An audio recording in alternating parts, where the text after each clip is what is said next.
Hi, this is Boki, and today I'm going to be reviewing The Seven Husbands of Evelyn Hugo by Taylor Jenkins Reid. This book is both a contemporary and historical fiction book with a heavy romantic plot. The book is centered around the titular Evelyn Hugo, a famous old Hollywood actress, and you can kind of think of her as maybe a Cuban-American version of Rita Hayworth and her studio-mandated de-exotification meets Marilyn Monroe and her blonde bombshell image meets Elizabeth Taylor and her various marital scandals. Kind of mix all of those things together and throw in Evelyn Hugo's own bisexuality, and this is the book that you get. Evelyn in the present day is now an old woman who's living her post-Seven Husbands life on the Upper East Side, and she's decided that now she is finally ready to tell her life story to a magazine, and she has personally selected Monique Grant to do the interview.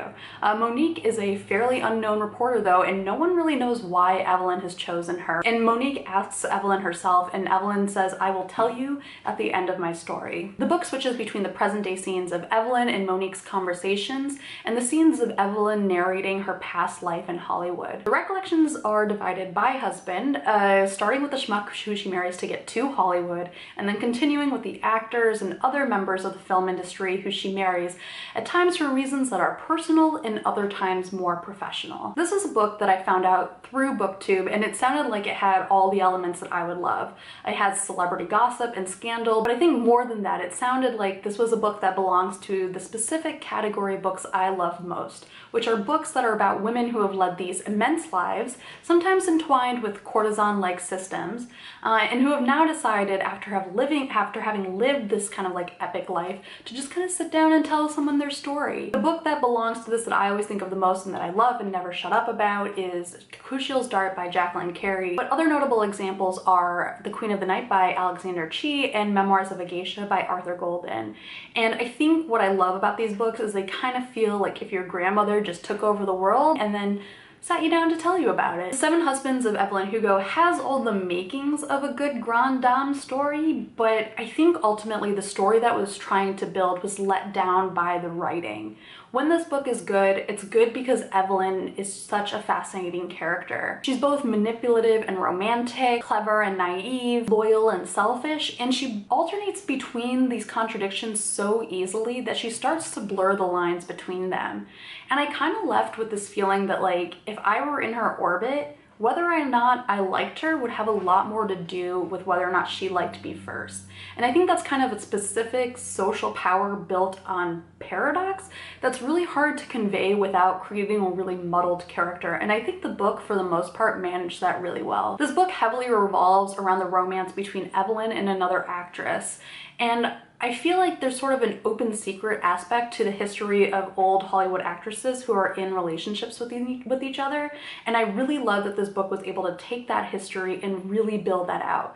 The romance between them is so complicated by, you know, their own desires and ambitions, as well as the time that they're living in, and I love that the book was able to reflect that specific time, but also build on that to talk about how the ways we've talked about sexuality have changed. I'm going to get into some of my frustrations with the writing of this book, but just to kind of get this out of the way, some of my complaints might seem nitpicky, and I'm not going to pretend that I'm like an expert on good writing, but those are also my nitpicks to make. And usually a lot of them would be enough to get me to stop reading a book. I've done it in the past, and I was kind of thinking about it with this book as well. But what really kept me reading was Evelyn.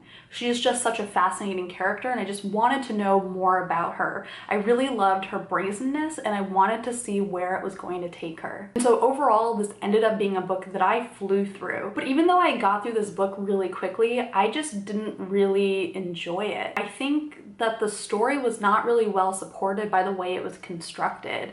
And some of my complaints are like really granular things that are specific pet peeves of mine, and some of them are bigger issues that I think weakened the book overall. I have some specific annoyances when it comes to the rhythm of phrases, and this book graded on a lot of those annoyances.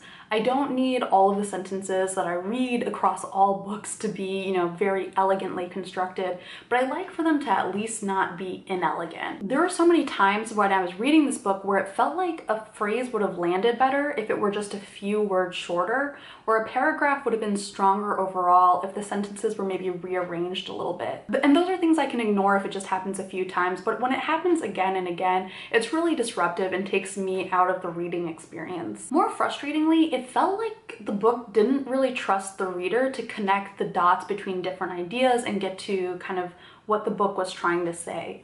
There were a few times where Reed would introduce kind of a nice idea, and it feels like for a second she's gonna let subtlety do its thing. And that can be so effective when you lead a reader just so easily to a new idea that they feel like they came up with it themselves. But then a second later, she would usually just undercut that moment by stating the idea explicitly, ruining both the flow of the words and the thoughts that they're invoking. One moment that combines these complaints I have happens really early on at the end of a chapter, when Monique, who still has no idea why Evelyn has chosen her for this interview, is doing research on Evelyn's past before they meet for the first time. She describes the images of Evelyn that have lasted through the years in photos and movies, and she says, Evelyn always leaves you hoping you'll get a little more, and she always denies you. I love the way that's stated, and it's followed by a paragraph that describes a scene from a movie that exemplifies this quality. Then the chapter ends with the following 3 paragraphs. Paragraph 1, how does she know how much to give and just how much of herself to withhold? Paragraph 2, does that all change now that she's got something to say, or is she going to play me the same way she played audiences for years? Paragraph 3, is Evelyn Hugo going to tell me just enough to keep me on the edge of my seat, but never enough to truly reveal anything? There's a defining tension in this set of paragraphs. Evelyn Hugo may not be a reliable narrator, and Monique is not sure what to do with that. In paragraph 1, we get the central questioning of Evelyn's honesty. By the end of paragraph 2,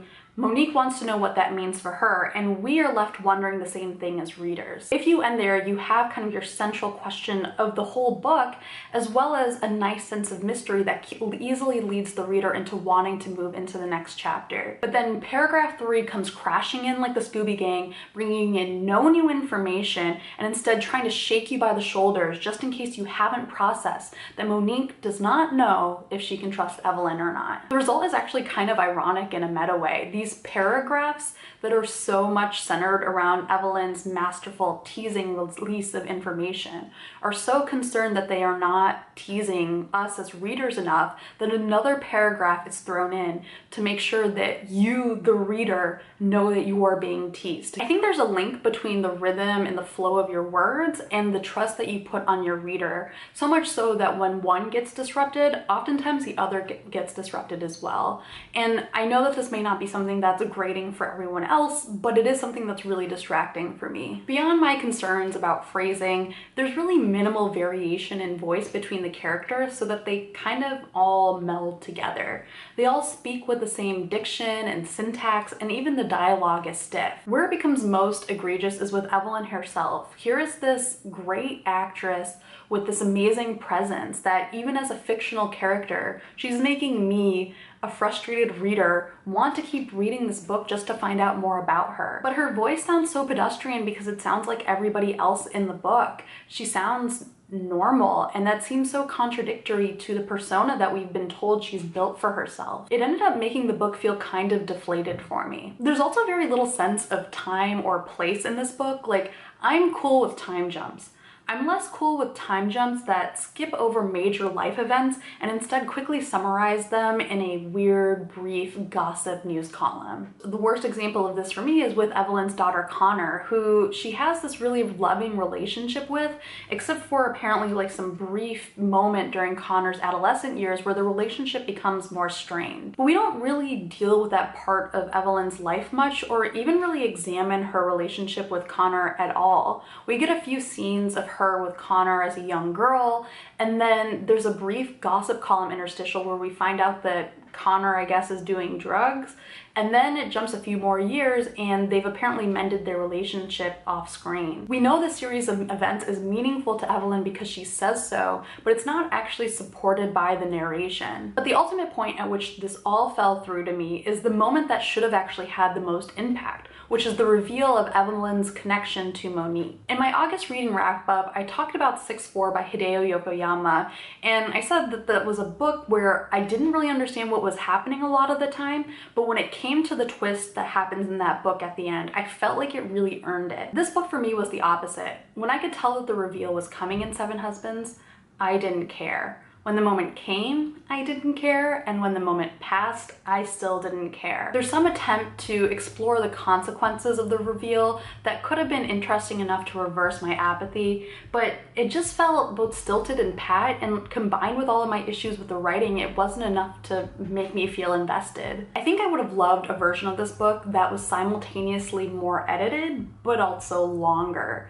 I would have really loved to have seen Evelyn's story kind of fleshed out more so that the places that she's occupying and the people she's surrounded with are more vivid. And I would have really, really loved to have seen her own story be kind of brought further to life so that her own kind of growth and transitions are more illustrated instead of just simply stated. Even with all of these complaints, I am so glad I read this book. Evelyn is going to definitely stick with me as a character and join like my pantheon of fictional female characters that I always reference. This book kind of reminds me of taking a long flight to India to visit my grandmother.